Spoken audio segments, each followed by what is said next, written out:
Magaize saha use kwa muganga avuye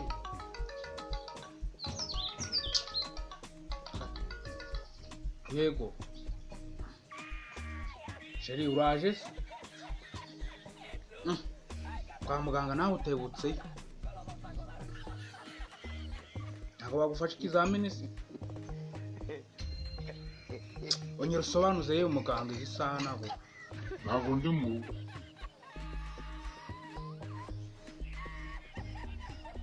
yewe mubaze bya bindi ubyaramenye nyine muzi se nuzi ko nabigenza neza byananiye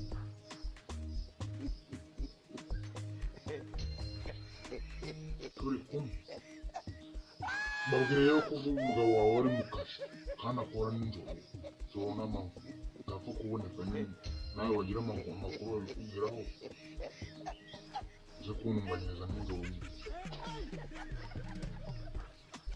bayewe ntabwo nabona umwanya ndi mu kazi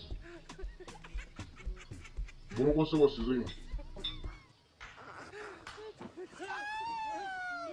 washize ikintu ubu se nurasanga abajura bakwibwira abajura b'ubu bameze nabi no kuza abajura n'abajura basigaye baza mu ngo z'abantu bagateka bakarya ibiryo umuceri na voka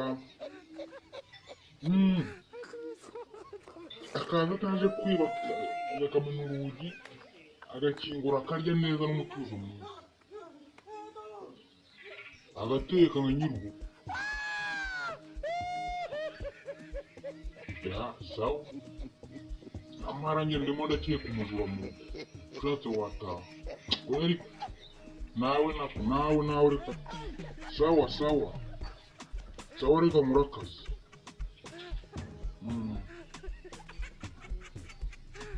yewe nka saa 10 sawa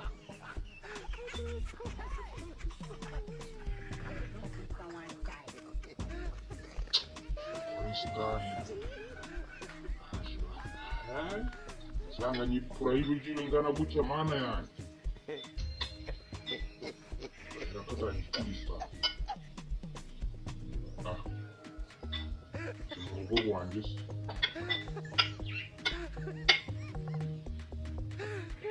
cyangwa nagiye umuntu usubiza isaha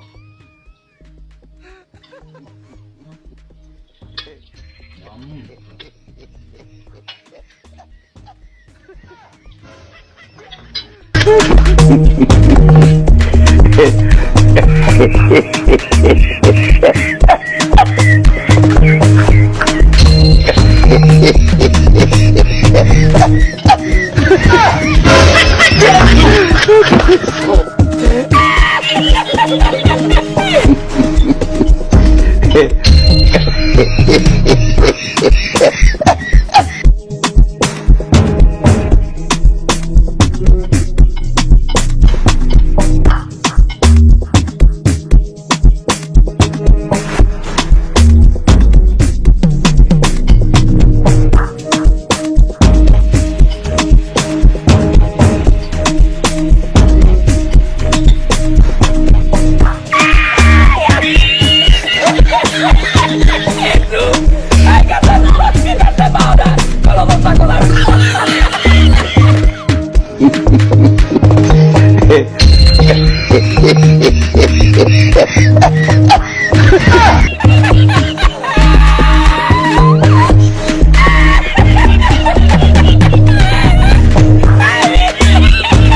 Mana yanjye mbega umusore urya we.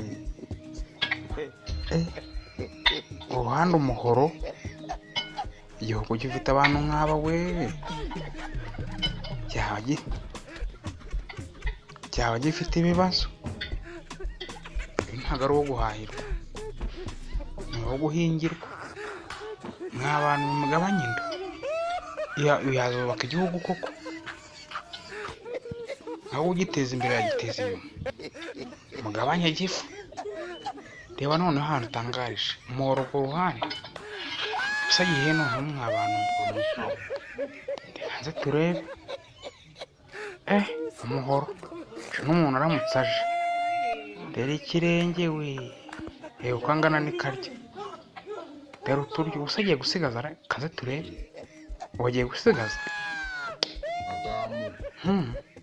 uyu niwe mwana nkunda yasize pe. Yego muhizi, uri muhizi koko.